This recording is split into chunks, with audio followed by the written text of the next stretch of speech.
राधे राधे। श्रीमद् भगवत महापुराण की इस कथा में जब विदुर जी के पूछने पर कदर्म जी कहते हैं कि मनुष्य को गृहस्थ में जीवन में रहते हुए अपने धर्म का पालन कैसे करना चाहिए और किस प्रकार से उनको अपने जीवन यापन करना चाहिए, क्योंकि मनुष्य योनि प्राप्त करते हैं, मनुष्य सोचता है अपने मनोवृत्ति, अपने विकारों, अपने विषयों के चक्कर में पड़कर भगवान को भूल जाता है। लेकिन जो व्यक्ति अगर भगवान को याद करते हुए अपने कर्म करते हैं उनको कौन से फल की प्राप्ति होती है।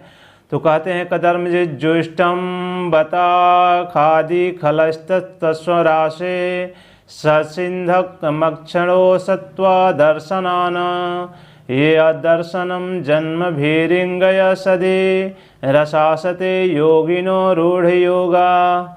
यानी कहते हैं स्तुति करने योग्य परमेश्वर आप संपूर्ण सत्व गुण के आधार हैं। कह रहे हैं कि जितने भी सत्व गुण हैं आप उन्हीं के आधार हैं।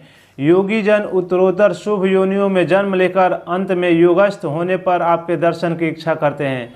कह रहे हैं कि योगी जन लोग जो होते हैं आपके दर्शन करने की इच्छा, आज आपका वही दर्शन पाकर हमें नेत्रों का फल मिलता है। जो मनुष्य के तन प्राप्त करके भगवान का दर्शन करते हैं उन्हीं का ये फल है। आपके चरण कमल भव सागर से पार जाने के लिए जहाज है।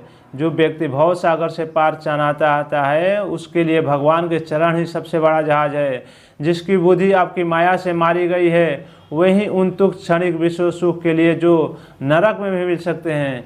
जो विषय भोग के चक्कर में पड़ते हैं उन विषय भोग उनको नरक में भी मिल सकता है। उन चरणों का आश्रय लेते, किंतु स्वामिनी आप तो उन्हें विषय भोग ही देते हैं। अगर जो लोग विषय भोग के चक्कर में पड़ते हैं भगवान विषय भोग भी उनको जम के देते हैं। प्रभु आप कल्प वृक्ष से आपके चरण समस्त मनोरथों का पूर्ण करने वाला है। लेकिन अगर जो व्यक्ति भगवान के चरणों का स्पर्श करते हुए, भगवान के नाम जप करते हुए, भगवान का गुण गाते हुए अपना कर्म करता है उनका सारे मनोरथ की पूर्ति अवश्य हो जाती है।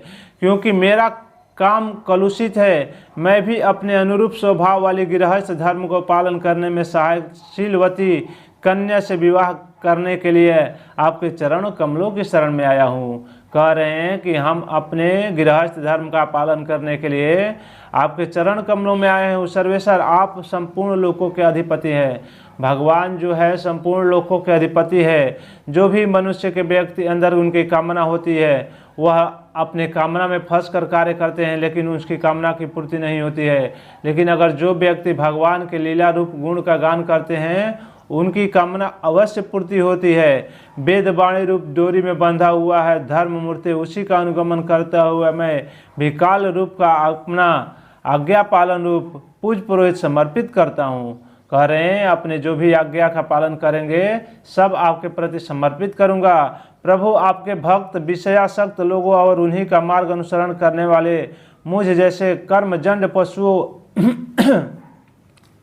जो विषय भोग है वह पशु पक्षी भी भोगते चले आ रहे हैं, लेकिन मनुष्य ही योनि एक ऐसा है जो कि समस्त कर्मों को और समस्त पिछले पुण्य जो भी आप कर रहे हैं इस जन्म में और पिछले जन्म में पाप किए हैं उसको मिटाने के लिए आपको मनुष्य योनि मिला हुआ है। पशु लेकिन जो भी है छत्र छाया की आश्रय लेते हैं, परस्पर आपके गुणगान मादक सुधा का ही पान करने से क्षुधा पिपास आदि देह धर्मों को शांत करते रहते हैं। जो भगवान का नाम लेते हैं, भगवान का गुणगान करते हैं, उनकी आत्मा अवश्य संतुष्टि रहती है। प्रभु यह काल चक्र बड़ा प्रबल है। यह जो काल चक्र है बहुत बड़ा ही प्रबल है। अगर अभी से आप ध्यान नहीं देते हैं, अभी से सचेत नहीं होते हैं तो आपको बहुत ही विषयासक्त होकर उसमें आप लीन हो जाएंगे और उसी में फंसकर फिर मनुष्य तन का आपका कोई लाभ नहीं होगा। जो कि साक्षात ब्रह्मा ही इसके घूमने की धुरी है। अधिक माह सहित 13 महीने अरे 360 जोड़े हैं जो कि भगवान का चतुर्मास से किंतु भक्तों का आयु का हास नहीं कर पाता है। जो भक्त होते हैं भगवान के उनकी आयु का ह्रास उनको कुछ नहीं लगता है, कैसे समय कट जाता है, बीत जाता है। तो इसलिए भगवान का नाम लेते हुए, भगवान का गुणगान करते हुए अपना नित्य प्रतिकर्म करते रहें और जो भी है जीवन में आपको सफल बनाएं।